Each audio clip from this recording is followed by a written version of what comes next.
நான் உயிரோட தாங்க இருக்கேன். எங்கள் வீட்டுக்காரர் என் பக்கத்தில் தான் இருக்காரு. அவர் எங்கேயும் போகலை. என் நல்லபடியாக தான் வச்சுருந்தாருங்க. வந்து பார்க்குறேன்னு தான் சொன்னார், வரவே இல்லை.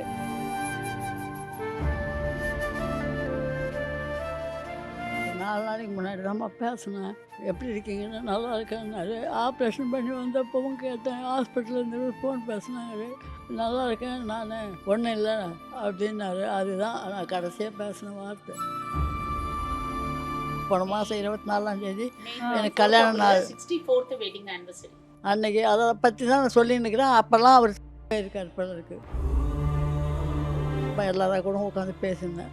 எனக்கு 64 வருஷம் ஆக போகுது அப்படின்னு சொல்லி பேசி எல்லாம் சிரிச்சின்னு என்ன ஒரு மாதிரி இருந்தோம். அந்த நேரத்தில் அவர் அங்கே உயிர் விட்டுருக்கார் போல இருக்கு. எனக்கு அன்றைக்கி தான் அதை பேசணும்னு தோணுச்சு போல இருக்கு.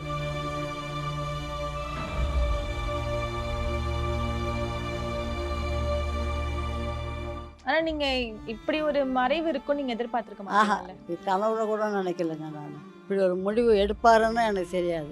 நல்லபடியாக தானேங்க பேசினேன். 2 நாளைக்கு முன்னாடி ஃபோனில் என் சின்ன பையன் கொடுத்து நான் நல்லா இருக்கேன், ஒன்றும் இல்லை, உடம்புக்கு ஆப்ரேஷன் ஆகி நல்லா இருக்கேன், எனக்கு உடம்பு ஒன்றும் இல்லைன்னு தானே சொன்னாங்க. எவ்வளவு மிஸ் பண்றீங்க அப்பா? இந்த மாதிரி எல்லாத்துலேயும் தான் மிஸ் பண்ண முடியும்.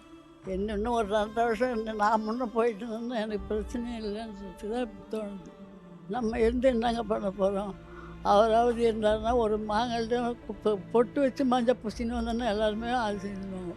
இவங்க என்ன இப்படி மஞ்சள் பூசியிருக்காங்க, நல்லா பழிங்கிறமா அப்படி இப்போ எப்படி இருக்குது பாருன்னுவாங்க. இன்றைக்கி எதுவுமே இல்லாத தானே உட்காந்துருக்குறோம்.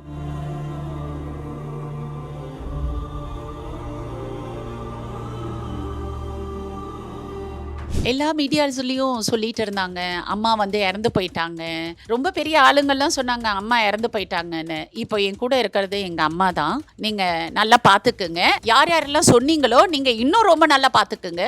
இவங்க தான் எங்க அம்மா. இதுல கூட வேற ஏதாவது உங்களுக்கு டிஃபரன்ஸ் தெரியுதா? இல்ல சும்மா உட்கார்ந்துட்டு இருக்கோமான்னு ஏதாவது பேசுறதுன்னா டைரக்டா வந்து இந்த ஒரு நைட்டு நாங்கள் அந்த இன்டர்வியூ கொடுக்கலன்றதுக்காக வாய்க்கு வந்தது தோண்டது எல்லாத்தையும் அப்படி போடுறது, உயிரோடு இருக்கிறவங்க கேட்காதவங்க இவ்வளோ கோடி கேட்டாங்கன்னு சொல்கிறது, சொத்து விற்கிறோன்றது, இதெல்லாம் வந்து it is not good for is. அதுக்காக அவர் இது பண்ணலை. இனிமேல் நம்ம இருந்து என்ன பண்ண போகிறோன்னு அப்படி தோணுச்சு. அந்த 1 மினிட் தோணுதால அவர் அதை பண்ணிக்கிட்டாரா இன்னும் எங்களுக்கு ரியல் என்ன நேச்சருன்னு எங்களுக்கு தெரியல அது. ஆனால் அதுக்காக அவர் வாழ்ந்த சகாப்தம் இருக்கு இல்லையா, அதை வந்து கொச்சப்படுத்திராதீங்க. Karthipuram, South India's biggest 200 acres township in Coimbatore. Premium commercial and residential plots. Summer வந்தாச்சு, எங்க கிட்ட விட்டுருங்க, நாங்க பாத்துக்கிறோம். GT Holidays, South India's #1 travel brand. Periyar Maniyamma Institute of Science and Technology, Tanjavur. Mechanical engineering with specialization in energy engineering, robotics and industrial automation. இப்போ நிறைய தப்பான அலிகேஷன்ல வந்து மெயினா அம்மா இறந்துட்டாங்க, அம்மா கொஞ்சம் வருஷத்துக்கு முன்னாடி இறந்துட்டாங்க, இப்படிலாம் நிறைய விஷயங்கள் சொன்னாங்க. இன்னைக்கு அம்மாவே கூட இருக்காங்க, நம்ம அவங்க கிட்டே கேட்டு தெரிஞ்சுக்கலாம். எல்லா மீடியாஸ்லயும் சொல்லிட்டு இருந்தாங்க அம்மா வந்து இறந்து போயிட்டாங்க. ரொம்ப பெரிய ஆளுங்கள்லாம் சொன்னாங்க அம்மா இறந்து போயிட்டாங்கன்னு. இப்போ என் கூட இருக்கிறது எங்க அம்மா தான். நீங்க நல்லா பாத்துக்குங்க. யார் யாரெல்லாம் சொன்னீங்களோ நீங்க இன்னும் ரொம்ப நல்லா பாத்துக்குங்க. இன்னும் கொஞ்சம் நல்லா பாத்துக்குங்க. இவங்க தான் எங்க அம்மா. இதுல கூட வேற ஏதாவது உங்களுக்கு டிஃபரன்ஸ் தெரியுதா? இல்ல சும்மா உட்கார்ந்துட்டு இருக்கோமான்னு ஏதாவது பேசுறதுன்னா டைரக்டா வந்து எங்க முன்னாடி வந்து பேசுங்க. மீடியால பேசாதீங்க தேவையில்லாத. நான் உயிரோட தாங்க இருக்கேன். எங்கள் வீட்டுக்காரர் என் பக்கத்தில் தான் இருக்கார். அவர் எங்கேயும் போகலை. என் நல்லபடியாக தான் வச்சுருந்தாருங்க. வந்து பார்க்குறேன்னு தான் சொன்னார், வரவே இல்லை. ஸோ இப்படி ஒரு ஃபேமிலியில் இப்படி உடஞ்சிருக்க டைமில் வந்து தேவையில்லாத விஷயங்களை நீங்கள் வந்து எங்கள் மேலே வந்து திணிக்கிறது நல்லா இல்லை. நாங்கள் we are all very strong peoples. We are not going to get upset or இல்லை இதெல்லாம் வந்து எங்களை டவுன் பண்ண முடியாது. ஆனால் இன்னொரு ஃபேமிலியில் இதே மாதிரி நடக்கும்போது இதே மாதிரி விஷயங்கள் வந்து அவங்க எப்படி எடுத்துப்பாங்க, எப்படி ப்ராசஸ் பண்ணுவாங்கன்றது தெரியாது. அதனால் media is a very good medium where you can share only good things to the people. தயவு செய்து அந்த ஒரு நைட்டு நாங்கள் அந்த இன்டர்வியூ கொடுக்கலன்றதுக்காக வாய்க்கு வந்தது தோண்டது எல்லாத்தையும் அப்படி போடுறது, உயிரோட இருக்கிறவங்க கேட்காதவங்க இவ்வளோ கோடி கேட்டாங்கன்னு சொல்றது, சொத்து விற்கிறோன்றது, இதெல்லாம் வந்து it is not good for is. அதுக்காக அவர் இது பண்ணலை. அவருக்கு ஏதோ ஒரு சின்ன மன கஷ்டம், வாழ்ந்தது போதும், இவங்க கிட்டலாம் இன்னும் கொடுக்க வேண்டியவங்க கிட்டலாம் கேட்டு அவமானப்படுறதை விட தன்னுடைய வலியையும் பொறுத்துக்க முடியாத இனிமேல் நம்ம இருந்து என்ன பண்ண போறோம்னு அப்படி தோணுச்சு. அந்த அந்த 1 மினிட் தோணுனதால அவரு அத பண்ணிக்கிட்டாரா? இன்னும் எங்களுக்கு ரியல் என்ன நேச்சர்ன்னு எங்களுக்கு தெரியல அது. ஆனா அதுக்காக அவரு வாழ்ந்த சகாப்தம் இருக்கு இல்லையா? அத வந்து கொச்சப்படுத்திறாதீங்க. உங்களால முடிஞ்சா அதுக்கு கௌரவப்படுத்துங்க. யாரும் வந்து பேசி அவர வந்து காயப்படுத்திறாதீங்க. நாங்க நெனச்சுட்டு இருக்கோம். இன்னும் அவரு எங்களோட தான் இருக்காரு. எங்களுக்கு தைரியமா இருப்பாரு. இன்னும் பல நல்ல காரியங்கள எங்க பிரதர்ஸ் மூலியமாவும், என் மூலியமாவும் நாங்க கண்டிப்பா அத பண்ணுவோம்னு நெனைக்கிறோம். எங்க அம்மா இருக்கிற வரைக்கும், எங்க அம்மா அப்பாவ நெனச்சுட்டு தான் இருப்பாங்க. அவங்களுடைய ஆசீர்வாதமும் எங்களுக்கு கிடைக்கும். அப்பா ஏதாவது உங்ககிட்ட சொல்லியிருக்காங்களா? இல்லைம்மா, அதுக்கு ஒரு 4 நாளைக்கு முன்னாடி தான்ம்மா பேசினேன். எப்படி இருக்கீங்கன்னு. நல்லா இருக்கேன்னாரு. ஆப்ரேஷன் பண்ணி வந்தப்பவும் கேட்டேன். ஹாஸ்பிட்டல்லேருந்து ஃபோன் பேசினாங்க. நல்லா இருக்கேன் நான், ஒன்றும் இல்லை அப்படின்னாரு. அதுதான் நான் கடைசியாக பேசின வார்த்தை. அதுக்கப்புறம் நான் பார்க்கல, பேசலைங்க. நீங்க என்ன பார்க்கணும்னு கேட்டுட்டே இருந்தீங்க? பார்க்கணும்னு கேட்டேன். எங்கள் பொண்ணுக்கு ஜுரம் வந்துடுச்சு. அதனால் இட்டு போக முடியல என்ன. அது 2 நாள் போகட்டுமா, நான் இட்டு போகிறேன்னா. அதுக்குள்ளே அவர் என்னமோ இங்கே வரேன்னு சொன்னார் போல திங்கக்கிழமை. அதான் அம்மா அப்பா இங்கே வரப்போகிறம்மா, இங்கேயே பார்த்துக்கம்மான்னா சரின்னு இருந்தோம். கடைசியில் எங்களுக்கு இந்த செய்தி தான் வந்தது. எனக்கே 3:30 மணிக்கு அவர் போனதுக்கு 8 மணிக்கு தான் என்னை இட்டுன்னு வந்து இங்கே சொன்னாங்க. அது வரைக்கும் எனக்கு தெரியாது என்ன நடந்துச்சு ஏது நடந்துச்சுன்னு. நல்லபடியாக தான் நான் என்னமோ இருக்காருன்னு நினச்சி 64வது கல்யாண நாள் வருதுங்க, வந்துடுச்சு. போன மாதம் 24ஆம் தேதி எனக்கு கல்யாண நாள். 64th wedding anniversary. அன்னைக்கு அதை பற்றி தான் நான் சொல்லின்னு இருக்கிறேன். அப்போல்லாம் அவர் இருக்கார் போல இருக்கு, தெரியாது எனக்கு எதுவுமே. அன்னைக்கு பேசிட்டு இருக்கீங்க அதை நான் பத்தி? இங்கே எங்கள் வீட்டில் உட்காந்து எல்லாரும் கூட உட்காந்து பேசியிருந்தேன். எனக்கு 64 வருஷம் ஆக போகுது அப்படின்னு சொல்லி பேசி எல்லாம் சிரிச்சிக்கின்னு என்ன ஒரு மாதிரி இருந்தோம். அந்த நேரத்தில் அவர் அங்கே உயிர் விட்டுருக்கார் போல இருக்கு. எனக்கு அன்றைக்கி தான் அதை பேசணும்னு தோணுச்சு போல இருக்குது. நானும் ரொம்ப அதிகமாக அவரை பற்றி பேசிக்கிட்டே இருந்துட்டேன். கல்யாணம் ஆச்சு, இப்படி ஆச்சு அப்படி ஆச்சுன்றத அன்னைக்கு எல்லாத்தையும். அன்றைக்கி எதுக்கு தான் அப்படி பேசணும்னு எனக்கும் தெரியல. ஞாபகம் இருக்கா? கல்யாணம் ஆன நாள் ஞாபகம் இருக்கா? கல்யாணம் நாள் தாங்க அது 24 ம். வரப்போகுதுன்னு சொல்லிவிட்டு அதை பேசிட்டு உட்காந்துன்னு இருந்தோம். 4 நாள் கழிச்சு கல்யாண நாள். எல்லாம் அது கிண்டல் பண்ணிக்கிட்டு இருந்தாங்க. அதனால் பேசிகிட்டு இருந்தேன். அந்த நேரம் அவர் அங்கே இருக்கார். அந்த நேரத்தில் அதெல்லாம் நான் எனக்கு பேச தோணுச்சு. அது எதுக்கு பேசணும்னு எனக்கே தெரியல. உங்களுக்கே தெரியல? தெரியல. ஆனா அதை உங்களுக்கு ஏதாவது மனசுல தோணுச்சா? அதான் அந்த நேரம் அவரை பற்றி தாங்க பேசியிருக்கீங்க? பேசியிருக்கேன். அது அந்த மாதிரி வந்தது எதுக்குன்னு எனக்கு இப்போ தான் புரியுது எல்லாமே எனக்கு. அதுக்கு அப்போ ஒன்றுமே புரியல. என்னடா நம்ம மட்டும் பேசுகிறோன்னு தான் இருந்தது. அவர் போனதால் தான் நான் அப்படியே பேசணும் பழகுதுன்னு நினைக்கிறேன். உங்ககிட்ட எப்பயாவது ஏதாவது ஷேர் பண்ணிருக்காராமா? இப்போ வந்து என்னதான் பசங்க கிட்ட வந்து ரொம்ப போல்டா அதெல்லாம் காமிச்சிட்டாலும் யார்கிட்டயுமே ஷேர் பண்ண மாட்டார். மனசு கஷ்டமா இருக்கு, இந்த பேர் இவங்க கடன் தரணும், எதுவுமே சொல்ல மாட்டாரு. எதுவுமே சொல்ல மாட்டார். யார்கிட்டயும் ஷேர் பண்ண மாட்டாரு. ம். அவருடைய விஷயங்கள் அவர் மட்டும்தான். போயிடும். நல்லதாக இருந்தால் சொல்லுவார், கெட்டதாக இருந்தால் எதுவுமே அவர் எதுவுமே சொல்ல வைக்க மாட்டார். அவர் மட்டும் அவர் அது மனசுலயே வச்சுட்டு இது பண்ணிக்குவார். ஆனா உங்களுக்கு பார்த்தா தெரியுமா? முகத்தை பார்த்தா ஏதோ சோகமா இருக்காங்க, ஆமா. இல்ல ஏதோ பிரச்சனை அது இருக்கு. எனக்கு தெரியும். ஆ, அவருக்கு கொடுக்கணும், என்ன பண்ணணும், அவர் உடம்பு சரியில்லைன்னா என்ன செய்யணும்னு. அவரும் என்கிட்ட அதிகமாக பேச மாட்டார், நானும் பேசிக்க மாட்டேன். அந்த மாதிரி தான் என்ன வாழ்க்கை ஓடிச்சுங்க. அம்மா உங்களுக்கு ஞாபகம் இருக்கா ஃபர்ஸ்ட் டைம் எப்ப அப்பாவை பார்த்தீங்க? கே ராஜன் சார் எப்ப பார்த்தீங்க? ஊருக்கு செய்யாள் பக்கத்தில் கோயிலூருங்க. ஆ, அவருக்கு வந்து அது எங்கள் அப்பா வந்து தாய் மாமன். அதனால் வருஷம் இல்லை அப்பப்போ அடிக்கடி வந்து அங்கே வந்து இந்த டான்ஸ் எல்லாம் ஆடுவார். டிஸ்கோ மாதிரி ஆடுவாங்களே. சந்திரபாபுடைய ஃபேன் அவர். ஓகே. இது படம் விஸ்வநாதன் வேலை வேண்டும்னு சொல்லுவாங்களே, ம், அந்த டான்ஸ் ஆட சொல்லி பழக்குவாங்க. ம், எங்கள் அண்ணன் தம்பி எல்லாருமே நல்லா பழகுவாங்க. எல்லாரையும் போய் கிணத்துல ஏரியில் எல்லாம் நீதி விளையாடி குடிச்சு எல்லாம் வருவாங்க. வீட்டுக்கு வந்துட்டு எங்கள் அம்மா அவ்வளோ பிடிக்கும் எங்கள் வீட்டுக்காருக்கு. ம். கல்யாணத்துக்கு முன்னாடியே? அம்மாவும் எங்கள் வீட்டுக்காரும் அவ்வளோ அக்கா தம்பி.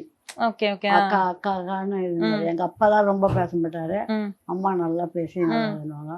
அந்த நாள்லேயே அவர் விரும்பியிருக்காரு என்னை கல்யாணம் பண்ணணுன்னு. அதனால் வந்துட்டு எனக்கு வந்துட்டு கடைசியில் தான் தெரியும் அந்த மாதிரி இருந்துச்சுன்னு. நான் 9வது தான் படிச்சுட்டு இருந்தேன். அந்த நேரத்தில் லீவு படித்து வீட்டில் இருந்தேன். அந்த நேரத்தில் தான் கல்யாணம் பண்ணியிருந்தேன். 17 வயசில் கல்யாணம் ஆச்சு. 24 வயசில் 4 பிள்ளைங்களையும் பெற்றாச்சு. ம். எல்லாருமே எல்லாமே 40 முடிஞ்சு போச்சு. அந்த கல்யாண நாள் ஞாபகம் இருக்கா? அதான் கல்யாண நாள் தாங்க. தேதி கேட்கல, அந்த மொமெண்ட்ஸ், கல்யாணம் ஆன அந்த தருணம் அதெல்லாம் ஞாபகம் இருக்கா? அப்படி கேக்குறேன். அந்த தருணம் ஞாபகம் இருக்கா? கல்யாணம் நடந்துச்சுன்னு ஞாபகம் இருக்கா? கிராமத்தில் தானங்க நடந்தது. நல்லபடியே நடந்துச்சு. அதுக்கப்புறம் மெட்ராஸ் வந்தோம். இப்போ 2 பேரும் இருந்து அப்படியே குடும்பம் போச்சு. கொஞ்சம் நான் நாட்டுப்புறன்றதால நான் கொஞ்சம் ஒதுங்கியே இருப்பேன். அவர்னால பேசுவார் நல்லா தான். ஃப்ரெண்ட்ஸ் வீட்டுக்கெல்லாம் கூட்டிகிட்டு போவார். இங்கே இருக்கக்கூடாது, இங்கே ஒரே ரூமில் தான் இருக்கணும் அப்போல்லாம். ரொம்ப சின்ன ரூமில் ஒரு ரூமில். அதனால மதியான நேரம் அவர் 6 நாள் ஸ்கூல் தான் அவருக்கு. 6 நாள் வந்து இட்டுன்னு போவார். அவங்க ஃப்ரெண்ட்ஸ் வீட்டில் இட்டுன்னு போய் வச்சுருந்துட்டு சாயந்தரம் கூட்டிகிட்டு வருவார் எனக்கு. நான் எல்லாரும் கூட வளர்ந்தேன்றதுக்காக என்னை கூட்டிகிட்டு வந்து வீட்டில் விடுவார். தனியாக இருக்க முடியாதுல்ல. அப்போல்லாம் கூடவே தான் இருந்து பேசிகிட்டு இருந்தார். எங்கள் பெரிய பையன் பிரபு பிறந்து அவன் 2 வயசு இருந்த வரைக்கும் கூட தான் வந்து போயிட்டு இருந்தார். அதுக்கப்புறம் தான் இந்த சினிமா மூலம் கொஞ்சம் போய் காலையில் 6 மணிக்கு போயிட்டு கேஎஸ் கோபாலகிருஷ்ணன் இருக்கார். காலையில் போவார், ராத்திரிக்கு தான் வீட்டுக்கு வருவார். 84 ஸ்கூல் ஆரம்பித்தார். ஸ்கூலில் கொஞ்சம் வேலை பார்க்க நான் பார்த்துக்குவேன். அவர் போயிடுவார் காலையில். நைட் வரைக்கும் பார்த்துருப்பேன். அந்த மாதிரி ஒரு சுச்சுவேஷனில் பசங்களை பார்க்கறது, ஸ்கூலை பார்க்கறது, இப்படியே ஆயிடுச்சுங்க நான். ஓகே. ஸ்கூல் ஆரம்பிக்கணுன்றதெல்லாம் எப்படி அவருக்கு தோணுச்சு? அவரே காமராஜர் பற்றுங்க. அவர் வேறு எந்த இதுவும் இல்லை. அவருக்கு ஸ்கூலில் தான் வாத்தியார் வேலை. அதனால் வந்து அவருக்கு என்னமோ ஸ்கூல் ஆரம்பிக்கணும், பசங்களுக்கு ஏழை பிள்ளைங்களுக்கெல்லாம் எல்லாம் சும்மா அப்போவே சும்மா தான் படிக்க வச்சேன். 8 வருஷம் இலவசமா படிக்க வச்சார் நிறைய பேர். ஆமாம், எல்லாரையும் படிக்க வச்சுருந்தாரு. ஏழையாக ரொம்ப ஏழையாக இருக்கிறவங்க வந்து கேட்டாங்க படிக்க வைப்பார். 8 வருஷம் வரைக்கும் எங்களுக்கு அதில் வரும்படி கெயினே கிடையாது. இது இல்லாமையே தான் நடத்திக்கிட்டு போனோம். அதுக்கப்புறம் தாங்க கொஞ்சம் வரும்படின்னு வர ஆரம்பிச்சது. அது வரைக்கும் அந்த ஸ்கூல் பசங்க அது கூட கேட்டாங்க 8 வருஷமாக இப்படி நடத்துறீங்களான்னு. அப்படியே ஓடிக்கிட்டு இருந்தது. அதுக்கப்புறம் நல்லா பிக்கப் ஆகிடுச்சு. நல்லா பிக்கப் பண்ணி நல்லா வந்துச்சு. அவருக்கு அந்த ஏரியாவில் ஃபுல்லாக எல்லாரையும் தெரியும். நாடாருன்னு கிடையாது, நாடாருன்னு சொல்லுவாங்க. அவரை முதலியாருன்னே சொல்ல மாட்டாங்க, செட்டியாருன்னு சொல்லுவாங்க. அப்படி அந்த ஃப்ரெண்ட்ஸுங்களும் அவ்வளோ நல்ல ஃப்ரெண்ட்ஸுங்க. எல்லாருமே எங்கள் தங்கச்சின்னு தான் சொல்லுவாங்க. என் தங்கச்சி வந்த தான் உனக்கு நல்லா ஒரு இது வந்ததுன்னு சொல்லுவாங்க. வேறு எதுவும் சொல்ல மாட்டாங்க. அந்த மாதிரி ஒரு பழகு. அந்த மாதிரி தான் இருந்தார். இப்போ சினிமால பாத்தீங்கன்னா நிறைய பேருக்கு உதவி பண்ணியிருக்காரு, நிறைய பேருக்கு குரல் கொடுத்துருக்காரு. உங்களுக்கு வந்து நீங்க கூடவே இருந்திருப்பீங்கல்ல, இவ்வளோ பேருக்கு வந்து உதவி பண்ணாரு, இதனால வந்து அவருக்கு லாஸ் தான் நிறைய ஆயிருக்கு. இவ்வளோ கோடி வந்து லாஸ் ஆயிருக்கு. எல்லாருமே கூட்டிகிட்டு வருவாங்க வீட்டுக்கு.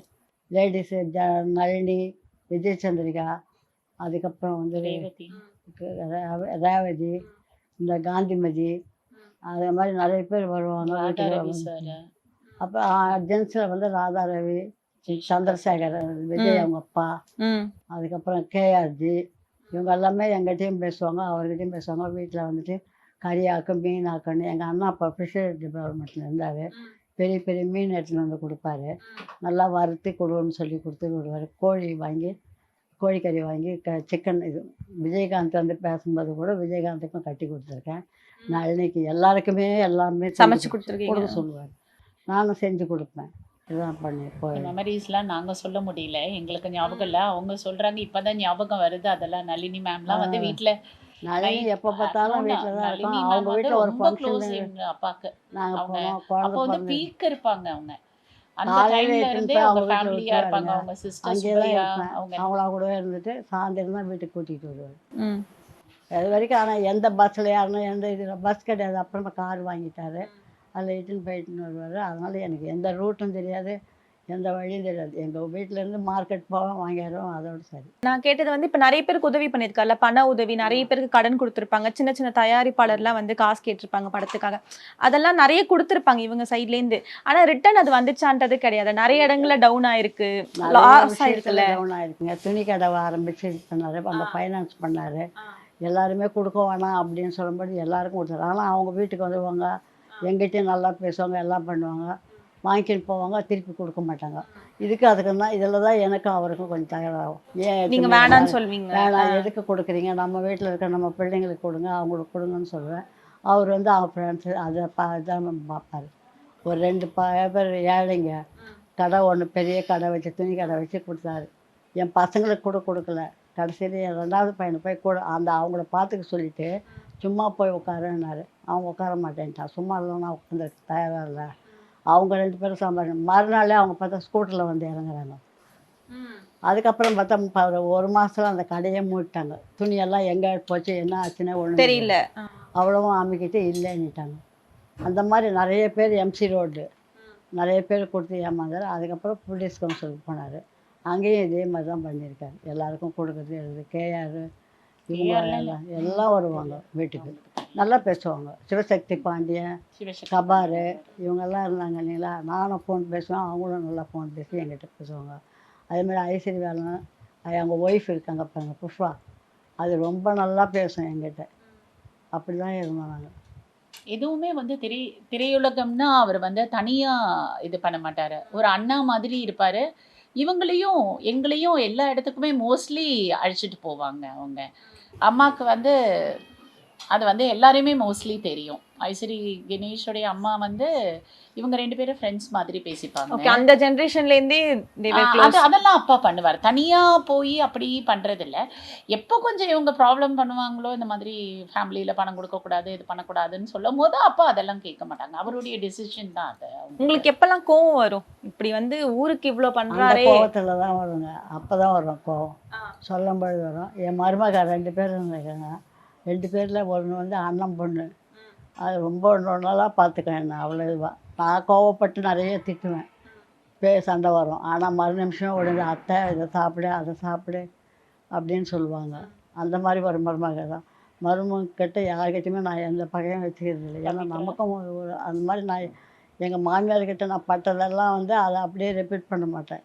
அதனால் வந்து நான் எதையும் சொல்ல மாட்டேன், பேச மாட்டேன். பேசிட்டாலும் அவங்களும் சரி அத்தை மனசில் ஒன்றும் கிடையாது. எங்கள் அண்ணன் பொண்ணு தான். அதனால் எங்கள் அண்ணன் அவரும் நானும் ரொம்ப பழகுவோம். அவர் சொல்லுவார், நீலா மனசில் ஒன்றுமே கிடையாது, அது எல்லாத்தையும் வெகுளி மாதிரி கேட்டுடும், வேறு ஒன்றும் கிடையாதுன்னுவாங்க. அதனால் எல்லாமே நல்லாயிருக்கும். அது சுதான்ற மருமக ரொம்ப நல்லா மருமக. இப்போ தான் பிரிஞ்சு போச்சு. அது பசங்க இப்போ இன்ஜினியரிங் முடிக்கிற நேரத்தில் தான் பையன் பவித்ரா.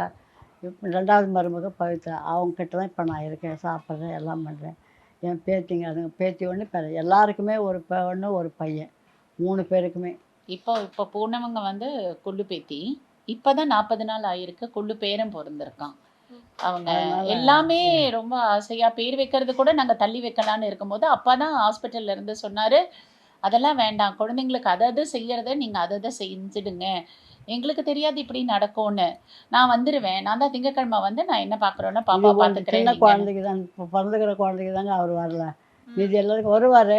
எங்கிட்ட பிறனாலும் ஆனால் 2 பேருமா இருந்து தான் அவங்களுக்கு என்னென்ன செய்யணும்னா கொடுப்பேன் 2 பேருக்கும். அந்த மாதிரி அவரும் சரி நானும் சரி 2 பேரும் பிடிச்சி தான் கொடுப்போம். தனியாலாம் கொடுக்க மாட்டோம், கொடுக்க மாட்டாரு. எல்லா இடத்துக்குமே உங்களையுமே சேர்த்துப்பாரு. அதுக்கெல்லாம் ஒரு நல்ல இது உண்டு. ஓகே, அதே மாதிரி மக்க மனுஷாலையும் எங்கள் மனுஷாலையும் பார்க்க மாட்டாரு. அவங்க நல்லா கவனிப்பார், பேசுவார், எல்லாம் பண்ணுவாங்க. சொந்தக்காரர் என்னுடைய சொந்தக்காரர் எல்லாருக்கிட்டையுமே நல்லா பழகுவார். அதான் இப்போ உங்களுக்கு வந்து முன்னாடியிலேருந்தே சொல்லிட்டே இருந்தீங்களா அந்த 4 நாளுமே வந்து நான் பார்க்கணும் பார்க்கணும். ஆப்ரேஷன் பண்ணதுக்கப்புறம் நீங்கள் போய் ஹாஸ்பிட்டலில் பார்க்க முடியல? ஹாஸ்பிட்டலுக்கு இட்டுமா முடியலம்மா. என் மகதம்மா இட்டுமாவா எல்லாத்துக்குமே கூட. இந்த வாட்டி தான் அவளுக்கு என்னன்னு ஏதோ ஜுரமும் வந்துடுச்சு, எல்லாம் வந்து பட்டுட்டா. அதனால் இங்கே தான் இருந்தேன் நான். சரி இங்கே வரப்போறாருமா அப்பா அப்படின்னா அதனால கவனம் இருந்துச்சு. இல்லை அப்போ வந்து சொல்லிட்டீங்களா, நீங்கள் இன்ஃபார்ம் பண்ணிட்டீங்களா இந்த மாதிரி? அப்பாவுக்கு சர்ஜரின்னு சொல்லிட்டோம். ஓகே, அதனால நல்லா ஆயிட்டாரான்னு கேட்பாங்க. எப்பயும் நான் வரேன்னு கேட்பாங்க. நல்லா ஆயிட்டார் அப்பா, ஒன்றும் பிரச்சனை இல்லைன்னு சொன்னோம். பட் இப்படி நடக்கும்னு யாருமே அன்எக்ஸ்பெக்டட் இல்லை. எப்போ வருவாங்கன்னாங்க. மண்டே தான் வருவாங்கன்னொடனே சரி நான் வீட்டுக்கு போயிட்டு வரேங்க. நான் காலையில் ஆஃப்டர்நூனாக கிளம்பிட்டேன். நான் 5 மணிக்கா வீட்டுக்கு போயிட்டேன். நாளைக்கு வரேம்மா காலையிலன்னு சொல்லிட்டு அவங்க 4 டேஸும் இங்கே தான் இருந்தாங்க. அப்பா ஹாஸ்பிட்டலில் இருக்கிறதால தனியாக அங்கே இருக்க முடியாதுன்றதால இங்கே தான் இருந்தாங்க அவங்க. உங்களுக்கு எப்போம்மா தெரிய வந்துச்சு இந்த மாதிரி? அதுதான் ராத்திரி 7-8 மணிக்கு தான் இங்கே தான் வந்து போய் இட்டுட்டு வந்து இங்கே தான் சொன்னாங்க. அப்பதான் தெரியுமா அப்போ தான் உங்களுக்கு? சொன்னாங்க. ஃபோன்ல? இல்லை நாங்கள் சொல்லலை. ஏன்னா அவங்க தனியாக கேர்டேக்கர்ஸோடு இருக்காங்க. நாங்கள் எல்லாரும் அங்கே இருக்கோம் மார்ச்சுவரில். ஏதாவது ஆச்சுன்னா அவங்கள பார்க்க முடியாது. அதனால் அவங்கள பொறுமையாக ஆட்டோவில் ஏற்றி யாருமே இல்லை இங்கே, எல்லாரும் அங்கே இருந்தோம் நாங்கள். அதனால் அவங்க பவித்ராவுடைய அம்மா வந்து அவங்க கேர்டேக்கர் எல்லாரும் அவங்கள இங்கே எடுத்துகிட்டு வந்து உட்கார வச்சுட்டு அதுக்கப்புறம் பொறுமையாக சொல்லலாம். ஏன்னா டக்குன்னு வந்து கூட எங்கள் வீட்டை பேசும்போது கூடங்க சின்ன மருமக பவித்ரா இருக்காங்களா, அவங்க அம்மா வர சொல்லியிருக்காங்க போல இருக்கு. அவங்க எப்போவுமே சிரிச்ச முகமாக இருக்கும். அவங்க உம்முன்னு இருந்தாங்களா, அவங்கள கேட்டுக்கிட்டு இருந்தேன், ஏன் இப்படி இருக்கீங்க, என்ன விஷயம்னா அவங்க சொல்லலை. இன்னும் என்ன பார்த்துக்க ஒரு ஆள் வச்சுருக்காங்க, அதுக்கும் தெரியும் போல இருக்கு, அதுவும் சொல்லலை.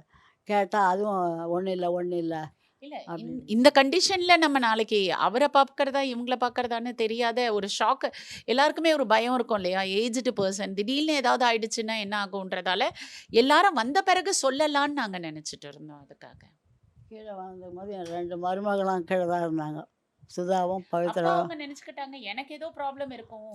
உடம்பு நான் சரியில்லைல்ல அதுதாங்க உங்களுக்கு. நினைச்சிட்டேன். நைட்டு நான் அப்போ கூட என்ன சொல்கிறேங்க, 7:30 மணிக்கு எப்பவுமே என்னை வர சொல்ல மாட்டாப்புல என் பொண்ணு. எதுக்கு வர சொல்லுது? என்ன ரொம்ப எதனா உடம்புக்காரனா அதுவும் இல்லைன்றாங்க.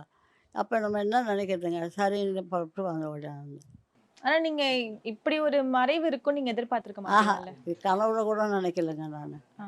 இப்படி ஒரு முடிவு எடுப்பாருன்னு எனக்கு தெரியாது. நல்லபடியாக தானேங்க பேசினேன். 2 நாளைக்கு முன்னாடி ஃபோனில் என் சின்ன பையன் கொடுத்து, நான் நல்லா இருக்கேன், ஒன்றும் இல்லை உடம்புக்கு, ஆப்ரேஷன் ஆகி நல்லா இருக்கேன், எனக்கு உடம்பு ஒன்றும் இல்லைன்னு தானே சொன்னார். எவ்வளவு மிஸ் பண்றீங்க அப்பாவை? என்ன மாதிரி எல்லாத்துலேயும் தான் மிஸ் பண்ண முடியும். இன்னும் ஒரு 2 வருஷம் இன்னும் நான் முன்னே போயிட்டு இருந்தேன், எனக்கு பிரச்சனையே இல்லைன்னு தான் இப்போ தோணுது. அப்படிலாம் சொல்லாதீங்க. நம்ம இருந்து என்னங்க பண்ண போகிறோம்? அவராவது இருந்தாருன்னா ஒரு மாங்கல்யம் பொட்டு வச்சு மஞ்சள் பூசின்னு வந்தோன்னா எல்லாருமே அது செஞ்சுடுவாங்க. இவங்க என்ன இப்படி மஞ்சள் பூசியிருக்காங்க, நல்லா பளிங்கிறமா அப்படி இப்போ எப்படி இருக்குது பாருன்னுவாங்க. இன்றைக்கி எதுவுமே இல்லாத தானே உட்காந்துருக்குறோம். எப்பயும் ரொம்ப மங்களகரமா இருப்பாங்களா அம்மா? பொட்டு ரொம்ப அழகா இருப்பாங்க. எல்லாருமே அவங்கள பார்த்தா என் ஃப்ரெண்டு இன்விடேஷன் வைக்க வந்தாங்க ஃப்ரைடே. அவங்கள பார்த்துட்டு அப்படியே மஞ்சள் பூசி ஒரு ஒரு பொட்டு தான் வைப்பாங்க. காலையில எப்படி ட்ரெஸ் பண்றாங்களோ அதே மாதிரி நைட் வரைக்கும் இருப்பாங்க. பல்லு இருக்காது, எல்லாம் இருக்காது. அவங்க இன்விடேஷன் குடுத்துட்டு வெளியவே போல. ஐயோ! என் அம்மா மாதிரி இருக்காங்களே, அழகா இருக்காங்களே, என் அம்மா மாதிரி இருக்காங்களே. அவங்க குடுத்துட்டு போவாங்கன்னு பார்த்தா எங்கள் தலையில் முத்தம் கொடுத்துட்டு அப்புறம் எங்கிட்ட ஆசீர்வாதம் வாங்கிக்கின்னு போனாங்க. அவங்க வீட்டுக்காரர் கூட கூப்பிட்டாரு, வா பக்கத்தில் வைக்கணும்னு. அது கூட இல்லாமல் அவங்க அப்படி தான் பேசிட்டு போனாங்க. இவ்வளோ டிஃப்ரெண்ட் ஆகட்டும், யார் வந்தாலுமே நல்லா இதுவேன், நானும் நல்லா பேசுவேங்க. என்னுடைய டீச்சர்ஸுங்க ஒரு 3 பேர் இருக்காங்க. நீங்களும் டீச்சரா? இல்ல, இல்ல. நம்ம ஸ்கூல்ல வொர்க் ஸ்கூல்ல work பண்ண எல்லா teachers டீச்சருமே போயிட்டாங்க. அக்கா அக்கா அக்கான்னு தான் என் மேலே தான் உயிராக இருப்பாங்களே தவிர அவ்வளோ நல்லவங்க. ஒருத்தர் தவறாமல் ஒருத்தரும் என்னை யாரும் நல்ல இதுன்னு கிடையாது. அதனால் எனக்கும் பொழுது போயிடுவாங்க. அப்படி இருந்துட்டு வந்தால் பசங்களை பார்த்து ஸ்கூலுக்கு அனுப்புறது, டியூஷனுக்கு அனுப்புறது, அப்படி போயிடுச்சு என் காலம். எப்படின்னா, அப்பா சினிமா உலகத்துல இவ்ளோ பெரிய பேர் வாங்குனதுக்கு முக்கிய ரீசன் எங்க அம்மா தான். வீட்ல எல்லாம் எது நடந்தாலும் வீடு கட்டுறதோ, எதுவா இருந்தாலும் செங்கல், மணல் எல்லாத்தையும் அவங்க தூக்கிட்டு போயிடுவாங்க. என் அப்பாக்கு எந்த ஒரு இதுவும் குடுக்க மாட்டாங்க. இப்படி ஒரு ஸ்ட்ராங் அதனால தான் இந்த பாடி கண்டிஷன். நாங்க சொல்லுவோம், நாங்க இப்படிலாம் வேலை செய்ய மாட்டோம். நீ இவ்ளோ உழைச்சிட்டு இந்த மாதிரி இருக்கிறதுக்கு வேலையே செய்யாத நாங்க எங்க உடம்ப பார்த்துக்கிறோன்னுவோம் நாங்க. ஒரு வாட்டி ஸ்கூலில் ஓலை போட்டுங்க பற்றிக்கிச்சு. எங்கள் வீட்டுக்காரர் இப்போ ராயபுரத்தில் தான் ஃப்ரெண்ட்ஸு வீட்டில் இருக்கார். பற்றிக்கிச்சின்னு எல்லோரும் வந்துருந்தோம். நானும் என் பசங்க எல்லாருமா சேர்ந்து மணல் வாரி போடுறதும் தண்ணி அடிக்கிறதும் இப்படிமா இருந்தோம். யாரோ சொன்னாங்களாம் அவருக்கு சாயந்தரத்தில் ஸ்கூல் பற்றிக்கின்னு எரியுதுன்னு சொல்கிறாங்க, எந்த ஸ்கூல்னு தெரியலன்னு அவங்க சொன்னாங்களாம். இவர் எந்த ஸ்கூலோன்னு கம்முன்னு இருந்துட்டு எல்லாம் முடிஞ்ச பிற்பாடு வர்றாரு. எல்லாம் முடிஞ்சிச்சு, நாங்கள் நிறுத்திட்டோம். உங்க ஸ்கூல்லே தெரியல அவருக்கு? அவருக்கு தெரியாது. அந்த மாதிரி தான் ஸ்கூலெல்லாம் நாங்கள் பார்த்துக்கிட்டு இருந்தேன். பசங்களையும் பார்த்துக்கிட்டு எல்லாருமே என்ன சொல்லுவாங்க, அந்த அம்மா இருக்காங்க காலையிலேருந்து ராத்திரி வரைக்கும் நம்ம பிள்ளைங்கள பார்த்துக்குவாங்க ஜாக்கிரதையா அப்படின்னு கொண்டு வந்து விடுவாங்க. ஒரு குழந்தை என்னை விட்டு சாப்பிடாது. நான் மத்தியானத்தில் நான் போய் ஊட்டினா தான் சாப்பிடும், இல்லைன்னா சாப்பிடாது. இல்ல எங்க அப்பாக்கே சர்வ் பண்றதே ஒரு மாதிரி டிஃப்ரெண்ட்டா. அவரு சினி ஃபீல்ட்ல இருந்ததால, ஆர்டினரியா இப்படிலாம் வச்சு தட்டுலலாம் வச்சா சாப்பிட மாட்டாரு. அவங்க அங்க எந்த ஸ்டைல்ல சாப்பிடுறாங்களோ அந்த மாதிரி தான். அவருக்குன்னு ஸ்பெஷலா தான் ஃபுட் இருக்கும் ஓகே. வீட்ல. நிறைய வெரைட்டிஸ் நெறைய இருக்கணும் அந்த மாதிரி. வெரைட்டீஸ் இருக்கணும். அந்த சட்னி கூட திக்கா இருக்கணும். அது எப்படி சாப்பிடுவாங்கன்றதெல்லாம் பார்த்து அம்மா தான் செய்வாங்க அத. ஐ திங்க் வந்து ராஜன் சார் வெளிய வந்து பயங்கர ஸ்ட்ராங்கா எந்த அளவுக்கு இண்டிபெண்டன்ட்டா அவருடைய பிசிக்கல் பாடி அவ்வளோ ஸ்ட்ராங்கா, இருந்தாரோ, மைண்டும் ஸ்ட்ராங்கா இருந்ததுக்கு பேசிக்கா அம்மா தான் அதோடைய மெயின் ஃபவுண்டேஷன் சொல்லலாம். அது இன்டர்னலி ஃபேமிலிய பார்த்துக்கிட்டது பயங்கர போல்டா இவங்களும் அதுக்கு ஈக்குவலா இருந்திருக்காங்க கண்டிப்பா. இல்லையா? எத்தனை 10 பேர் வந்தாலுமே, அந்த 10 பேருக்குமே வீட்ல வந்து ஒரு நாளைக்கு 20 பீப்பிள்ஸ் சாப்பிடுவாங்க எங்க வீட்ல.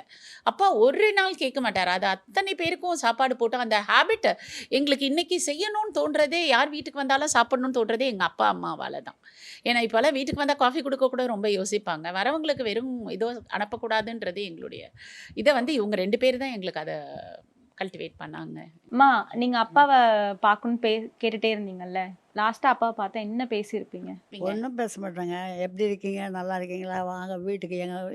நான் இருக்கிறது அங்கே தானே அவர் சொந்த வீடு. அதனால் வந்து அந்த வீட்டில் வந்து இருக்கலாம் வாங்க 2 பேரும் அப்படின்னு சொல்லுவேன். அவர் தான் என்ன மனசில் நினச்சாரோ தெரியல, வரல. கடைசியில் வரேன்னு சொன்னாருன்னு சொன்னாங்க. அதுவும் இல்லை, போயாச்சு. அம்மா நீங்கள் ஃபீல் பண்ணாதீங்க. கே. ராஜன் சார் இங்கேயே தான் இருக்காங்க, உங்கள் பக்கத்துலேயே தான் இருக்காங்க, இந்த வீட்டிலே தான் இருக்காங்க. கண்டிப்பாக வந்து இண்டஸ்ட்ரிக்கு எந்த அளவுக்கு ஒரு பெரிய இழப்போ அதை விட வந்து உங்கள் வீட்டுக்கு பெரிய இழப்புன்னு தெரியும். அவங்க ஆத்மா சாந்தி அடைய எங்கள் சார்பாகவும் நாங்கள் கேட்டுக்கிறோம். ஆக்சுவலி உங்களுக்கு ரொம்ப பெரிய நன்றி. இது வந்து பெண்களுக்கான ஒரு கலாட்டா பிங்க்குன்னாங்க. பட் இந்த விஷயத்தில் அம்மா முத பேச வச்சது இந்த பிங்க் டிவியாக தான் இருக்கும். இது நிஜமாலுமே வந்து ரொம்ப பெரிய நன்றி. ஏன்னா இப்படி ஒருத்தவங்களுக்கு இந்த மாதிரி ஒரு சூழ்நிலையில் இப்படி ஒரு வாய்ப்பு நீங்கள் கொடுத்துருக்கீங்க. நீங்கள் இன்னும் மேலே மேலே நிறைய விஷயங்கள், நல்ல விஷயங்கள் பண்ணணும், இன்னும் பெரிய சக்ஸஸ்ஃபுல்லாக வரணும். இப்படிப்பட்ட மீடியாக்கள் வந்தாங்கன்னா தான் மக்களுக்கு வந்து ஒரு நல்ல செய்திகளோ ஒரு இன்ஃபர்மேஷன் அவங்களுக்கு கிடைக்கணுன்றது, உண்மையான இன்ஃபர்மேஷன் கிடைக்கும். And very very big thanks to all your teams for showing my mom. Actually நாங்கள் 2-3 டிவிலெல்லாம் வந்துட்டோம், அதனால் எங்களுக்கு பேட்டி வந்து பெருசு இல்லை. என் அம்மாவை எனக்கு இது பூர்ண திருப்தியாக இருக்குது. ஆக்சுவலி என் அப்பாவுக்கு வந்து ஃபஸ்ட்டு அவங்க இந்த டிவியில் வந்து அவங்க இன்டர்வியூ கொடுக்கறது, அது மிகப்பெரிய சந்தோஷம். ரொம்ப நன்றி. கண்டிப்பாக அப்பா கண்டிப்பாக அதை பார்த்துருப்பாங்கன்னு நினைக்கிறேன். கண்டிப்பாக even he'll be so happy. கண்டிப்பாக. Okay. Karthipuram, South India's biggest 200 acres township in Coimbatore. Premium commercial and residential plots. Summer வந்தாச்சு, எங்க கிட்ட விட்டுருங்க, நாங்க பாத்துக்கிறோம். GT Holidays, South India's #1 travel brand. Periyar Maniamma Institute of Science and Technology, Tanjavur. Mechanical engineering with specialization in energy engineering, robotics, and industrial automation.